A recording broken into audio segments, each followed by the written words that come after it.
Bonjour à toutes et à tous. Je présente mes sincères condoléances au peuple haïtien, à toutes les familles, voilà, à tous les gens qui ont perdu des proches là-bas.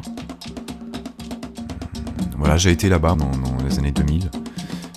J'ai pu prendre l'ambiance, prendre conscience que le peuple haïtien est un peuple en ébullition, qui construit.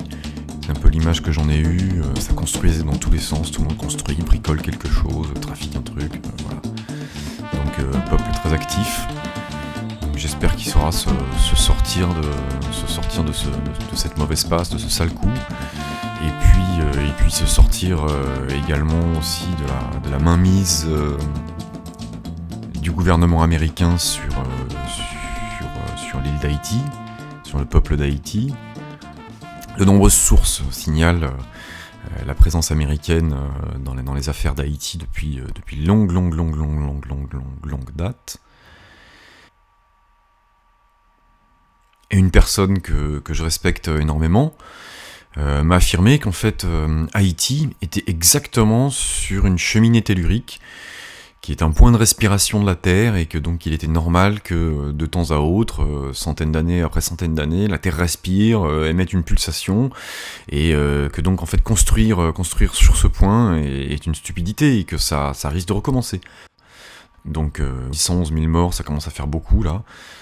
Et puis toutes les infrastructures détruites, enfin bon bref, c'est horrible, mais ça risque de recommencer, parce que évidemment on va reconstruire là-dessus. J'ai pas été voir à 6000 mètres sous la mer pour voir ce qu'il y avait, difficile de faire autre chose que des suppositions quand on est ici. Toujours est-il que cette personne que je respecte énormément et qui, je sais, travaille sur... S'il me dit que c'est une cheminée tellurique là-bas, bon, je lui fais confiance parce que c'est quelqu'un qui connaît cette science. Par ailleurs, d'autres gens que je respecte également, comme Nenki par exemple, ont fait suivre l'information qu'il y avait eu une forte activité de la base HARP, qui, je rappelle, ne serait qu'une couverture, hein, parce qu'il y a des trucs bien pires peut-être. Donc encore des suppositions. Donc une forte activité de la base HARP, donc entre le 10 et le 12 janvier, qui sont les 2 jours qui précèdent le séisme en Haïti, de 7,5 ou 6, de magnitude 7,5 ou 6. Donc une forte activité alors, est-ce que c'est de HARP ou est-ce que c'est une forte activité électromagnétique dans la ionosphère, donc autour de la Terre? Visiblement, ça serait plutôt la deuxième solution, c'est-à-dire une forte activité électromagnétique dans la ionosphère entre le 10 et le 12 janvier. Donc encore, voilà, il y a encore une supposition. Alors on pourrait se dire, bon, ouais, une supposition, de l'activité électromagnétique, il y en a tout le temps. Bon, effectivement, il faut savoir que ces types-là sont quand même certainement très responsables de cette activité électromagnétique, sachant qu'il n'y a pas que cela, il n'y a pas que l'activité de HARP, il y a aussi certainement des causes naturelles de l'électromagnétisme dans la ionosphère terrestre, donc il n'y a pas que HARP. Mais ce qui est assez troublant, c'est que le 20 et le 21, qui sont donc les jours de la réplique d'une magnitude de 5 ou 6 sur l'échelle de Richter, on a aussi encore une activité électromagnétique de la ionosphère. Voilà, donc également une activité électromagnétique le 20 et le 21, qui sont les jours de la réplique. Bon, alors tout ça, c'est quand même assez troublant, d'autant plus que effectivement j'ai cherché un peu en 2004, donc septembre 2004, octobre 2004, novembre 2004, on a eu une forte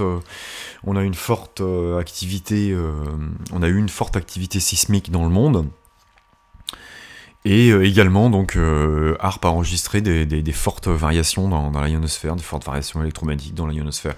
Alors, est-ce que c'est l'un qui provoque l'autre? Est-ce que c'est HARP qui serait la cause de ces champs électromagnétiques? Ou est-ce que ce sont les champs électromagnétiques qui sont juste mesurés par HARP?